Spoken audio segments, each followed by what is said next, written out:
Dal 30 marzo al 3 aprile la quarta edizione del Festival Monfalcone Geografie.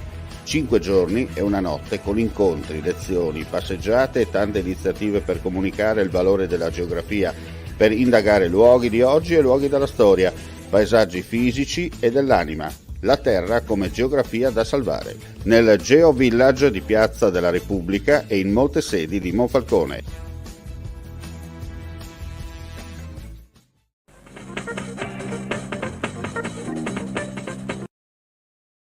Dal 1 aprile addio al famoso turismo del carburante in Slovenia, grazie all'entrata in vigore del maxi sconto sui carburanti in regione?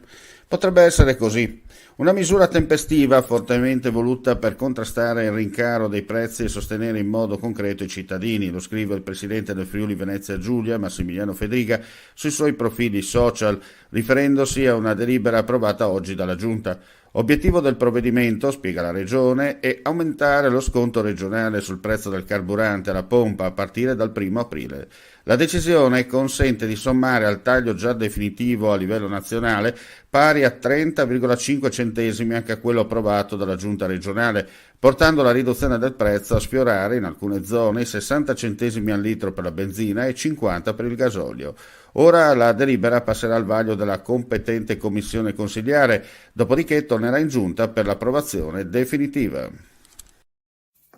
Vuoi assaggiare una birra dove al suo interno scopri la specialità tipica friulana? Lumi Beer, il prodotto ricavato in 20 ettari di terreno coltivato a orzo distico, biodiversità, performance ambientale.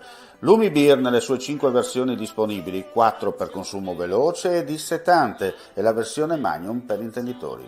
Lumi Beer si abbina a qualsiasi palato. Lumi Beer è un prodotto esclusivo Azienda Agricola Pancera, il buon seme, i buoni frutti.